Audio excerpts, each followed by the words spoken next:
All right, I'm going to try to move fast here. We're going to have to get this done in 15 minutes. This is going to be the narration of the calculations that are associated with the meter stick that I had over by the fireplace when I was having weights hanging from it, what have you. The question that we will end up dealing with is determine the tension in the rope and the X and Y components of the force that's located at the pivot point. All right.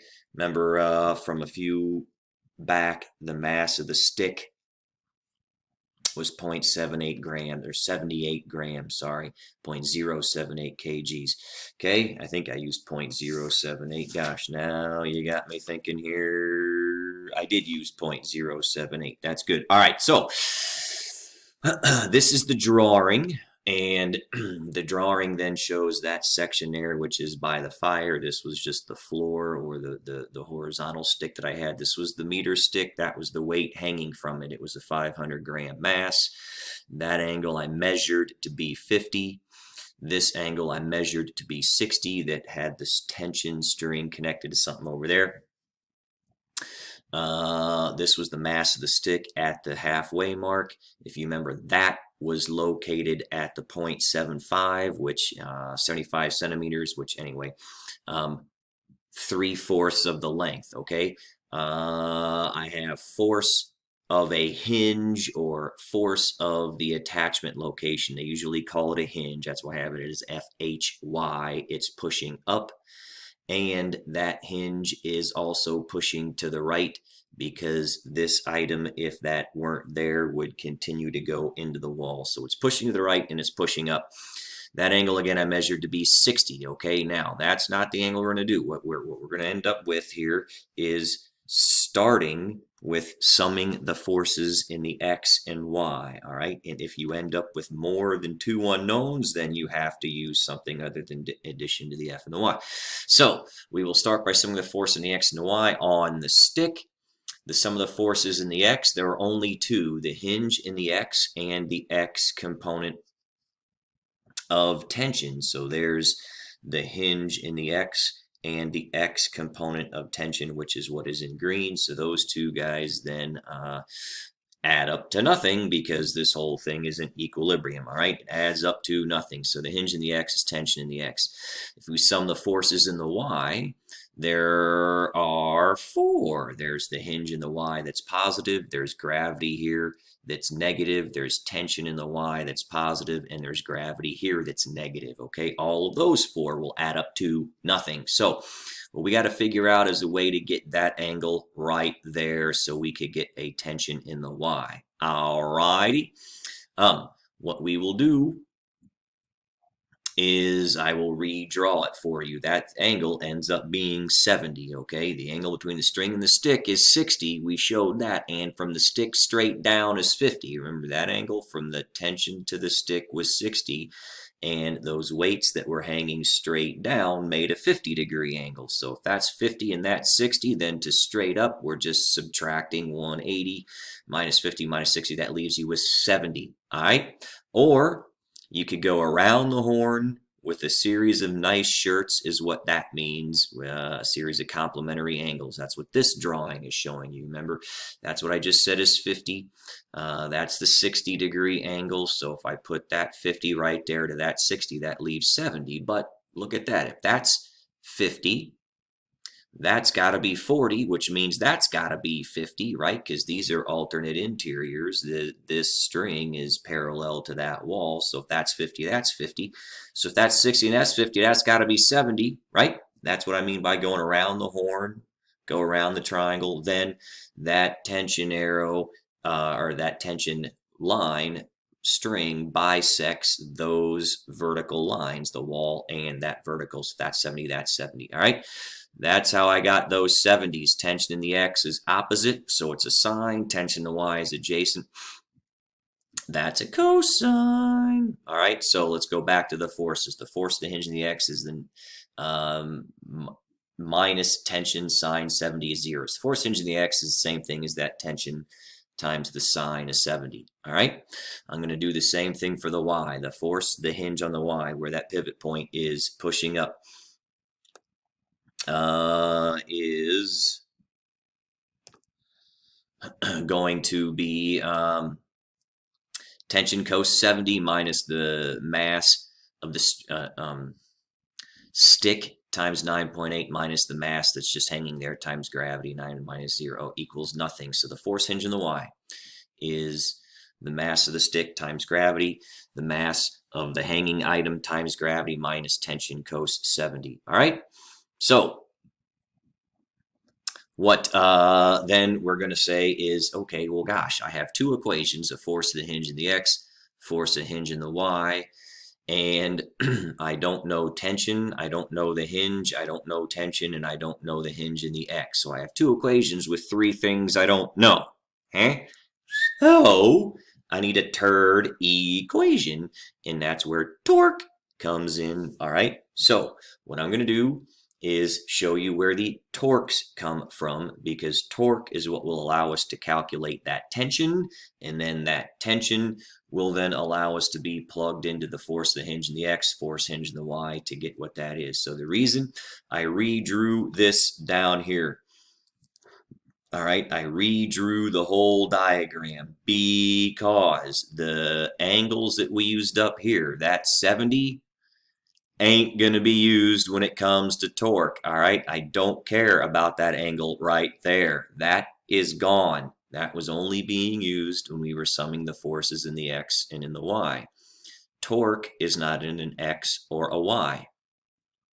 Remember, torque, the definition of torque is a radius and a force that are perpendicular to one another. That's key, perpendicular to one another. All right. So if I'm going to take a force perpendicular to this meter stick, it ain't going to be the red arrow, because that red arrow is not perpendicular. It's not going to be the green one either, and it certainly isn't the tension itself. So this triangle and that 70-degree angle, completely irrelevant when it comes to torque. The way we get a perpendicular is to take that 60-degree angle that the tension has been measured to be and say, well, gosh, if I'm going to go perpendicular to the beam, I got to go another 30 degrees, right? If that's 60, to make it perpendicular, I'm going to go another 30. So this red becomes a component. The green, you can tell, is parallel to that beam, right? Parallel to the meter stick. So all I did was I turned that tension into a hypotenuse. Now that tension is made up of two components, a component that is perpendicular to the beam and a component that is parallel to the beam or to the stick. So look at the angle that you know, and you either go out a little farther or in a little closer, whatever you got to do to get it perpendicular. In this case, I had to go out another 30. So the perpendicular component, that's the torque component, is 30 degrees. It'll be T, and then we're adjacent to this 30. Now, this 30, though, has its nice shirt of 60, isn't it? That 60 is the same as the angle between the radius and the tension, and that's what I want you to associate torque with, is a force times a radius and then the angle between them. We will use the sine function. So that 60-degree means this torque, red, is opposite 60. I know it's the same thing as adjacent 30, but we're going to use opposite 60 because that's the angle between the two right there. I sine 60. Now, down here, what I drew is just another example of when we get to figuring out the weights or the radiuses, the distances, okay? Gravity is acting not perpendicular to the stick in either case, right? But remember, we can take a force that's perpendicular, or we can use a perpendicular radius to a force. And what that means is, you know, gravity only acts in one direction, right? It listens to my favorite band, straight down. So if I take that arrow and go straight down, then what is my perpendicular distance to the fulcrum, to the pivot point?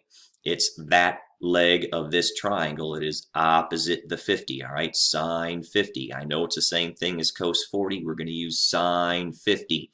Same with this. If I go straight down, I end up right there at a perpendicular radius to that force, and that is opposite 50, sine 50, okay? Now, technically, you guys know when you multiply vectors, you put them tail to tail. This angle's 50, so if this is the 2x4, not the 2 bar, the meter stick going up at that angle, this here is the supplement of 50, right? It's 130, and that is the definition of torque, and radius times the force times the sine of the angle between them when put tail to tail. So that's why we always use the sine of 50 in this case. The sine, the opposite, is the same thing as the sine of 130, right? Yay, unit circles. You guys all know unit circles, don't you? You're unit circle experts. I know you are.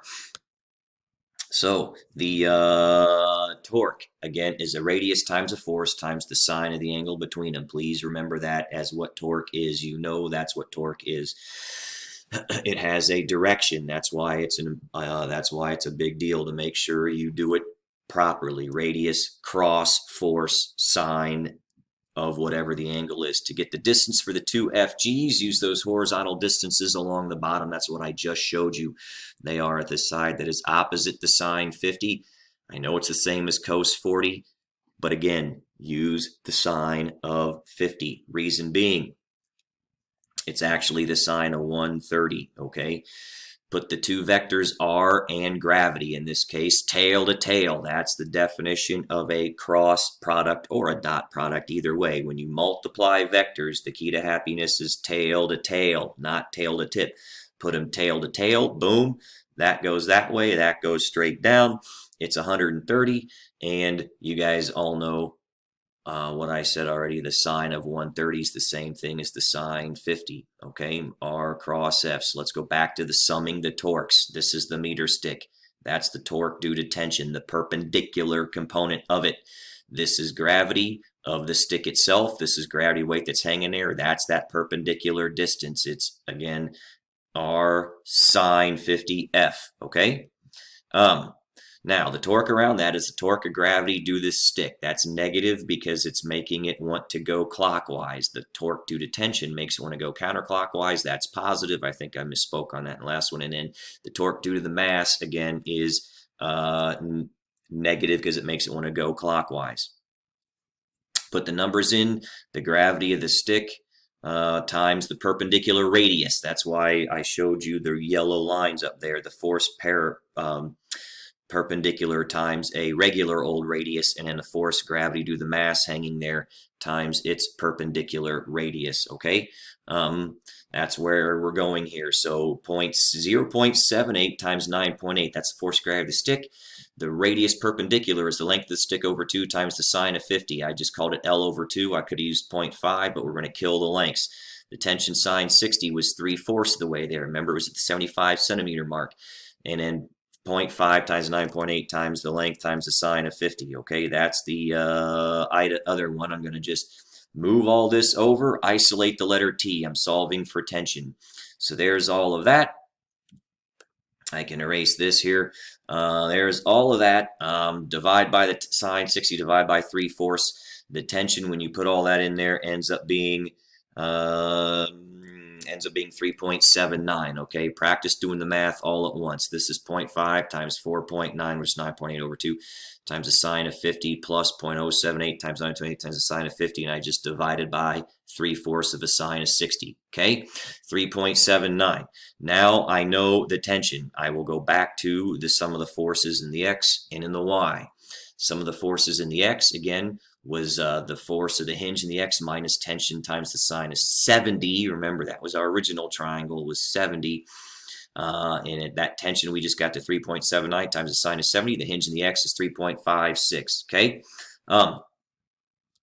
Do the same thing to put it in the sum of the forces in the y. The mass of the stick, gravity, tension cos 70.5 here gives us 6.96. That's the force of the hinge in the y. So after all that, tension is this, force of the hinge in the x is that, force of the hinge in the y is that. So it all added up to nothing, but it turns out sometimes nothing is quite something, isn't it? Anyway, that is right at 15 minutes. I know it was fast. You're going to have to pause it and look through it some more as best you can. That's all I got. Yay, physics.